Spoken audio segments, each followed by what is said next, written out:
I think the standard performance management system, the onus is very much on the person who's having their performance assessed. You know, the targets are set and it's how they will get to those targets.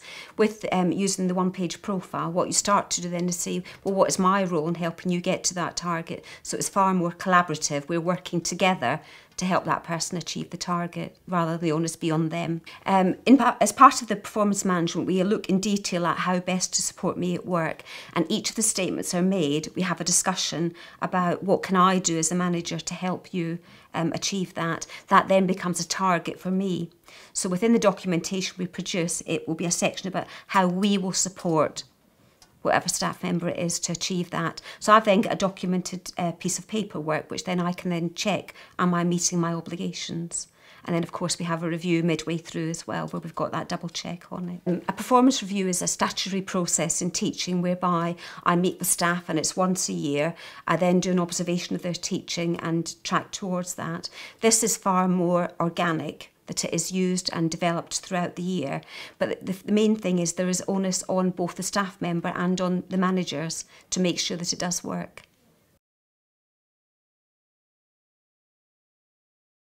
Thanks, Mel. Thanks very much for giving me the copy of your one-page profile. We're trying this approach to performance management because I'm very keen that it's something that we do together and not something that's done to, which is how I've always felt it's gone before. So we're going to try it and then we'll come back and we'll review how it goes. But what I really like about these one-page profiles, you've worked with the children with them and got fantastic outcomes. It really has felt collegiate. Definitely. I really like starting off with a celebration about what people like and admire about you. So I'm going to tell you this again, so you can hear it again from me. And thank you very much for sending this to me. It was lovely to have it. People have said that you're a hard worker, and I can absolutely say that that is 100% true. You know, you give above and beyond in all that you do for this school, which is wonderful. They've called you passionate, and that comes through too. It comes through too. That passion comes through to everyone as enthusiasm. Nothing's too much trouble for you, Mel. You know, and I appreciate having the time to tell you that I agree with these comments. You are incredibly well organised, and I know you've picked up some issues about how overly organised you may well be as part of your performance review, and we'll come back to that. You are a good listener, and your colleagues tell me that you take on board their views and the things and concerns they have as well. You're trustworthy. You are. I know that I will get exactly what you want, you know, what's needed for this school from what you do. You're generous and you've got a good sense of humour. That's true. And in schools, it's important to have that. Yeah, absolutely. Okay. So, the first part of the profiles, you know from working with the children, is looking at what's important to you as an individual. Some of these have got a knock-on effect for work and some don't. Do you want to talk me through some of those areas? Yep. So I've put down, obviously spending time with my fiancé and family and friends is the most important thing for me. And alongside that, achieving a work-life balance, which I know is something we've talked about. Yeah. And that sometimes I find that hard, but it is, you know, one of the most important things to me. Yeah. I'm just noting that down, Mel, because I think it's important we revisit that section later. Definitely. Being a good teacher is obviously, you know, my career means a lot to me, and spending time with the children to make sure they're happy in my care and with my team and making good progress is really important.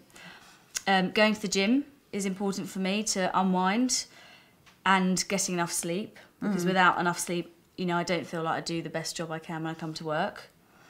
Being healthy goes hand in hand with the gym and having treats here and there, but I feel good about myself when I exercise and I eat healthy.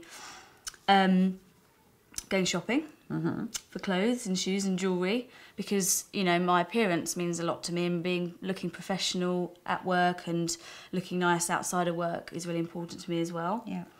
Unwinding at the weekend with a glass of wine. Yeah. Eating good food, going out and socialising. And I've put also being praised when I've done something well and I've done a good job. That's really important to me. Yeah. Now, what I think is really interesting about that is I've made several little marks here, because there's lots of things that matter to you, but also they've got that knock-on effect for work. Yeah, you know, absolutely. The sleep section.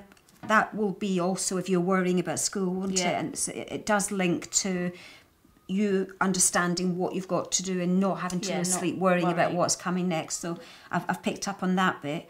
Being a good teacher, making sure your children are happy and making good progress. Now, I think particularly this year that's important because you've taken on this new out of classroom role, coordinating the children together. So you haven't got, for the first time, your own class. So I think that's quite a crucial one that we need to take more heed of. Your appearance, I think that's great that you're seeing that there is that professional persona that you've got, that you want to give this whole, this is my status and this is something I really value, which is lovely. Shopping, it's nice to shop, but it's having that function too, which is lovely. And I'm also picking up on the praise element, because I think that's one thing that I'm going to do, is make a careful note of that, because immediately leading to this next section, the first section, this new bit of paperwork, Mel says, how we will support Mel to work well. So that's me and the senior leadership team and the governors. And one of the things that I think there is praise where praise is due. And I think that's really important that I record that as being something that does appear on your performance management for all staff. But, you know, you've highlighted it as something that's important to you. We're all very busy.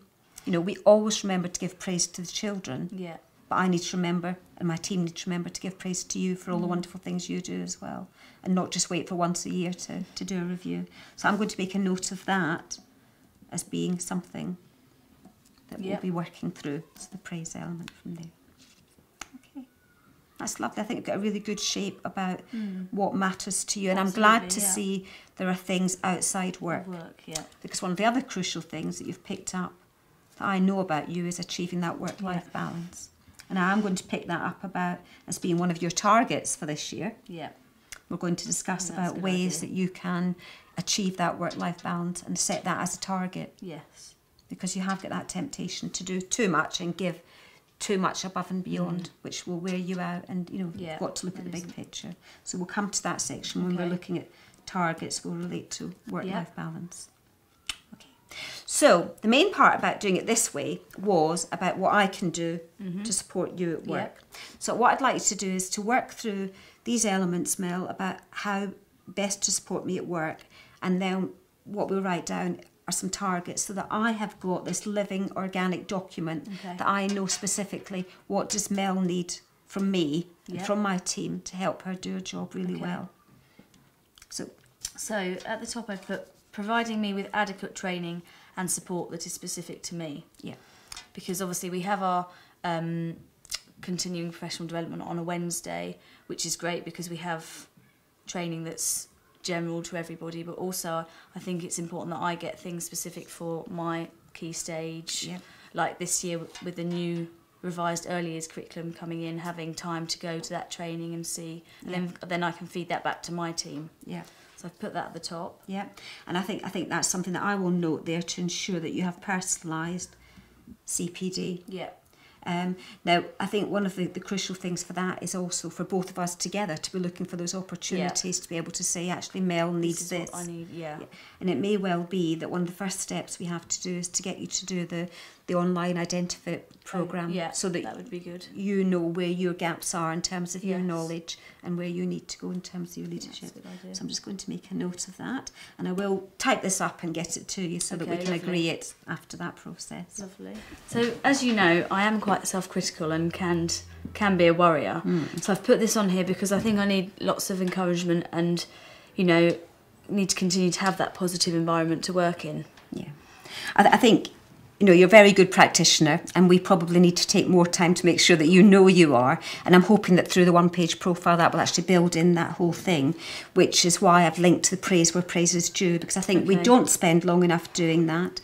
We know we're so focused on praising the children, and you all praise your team, but we all forget to praise each other. And it is that we do all respond really well to that positivity, don't we? So, you know, one of the targets in doing this is to make sure that we do that.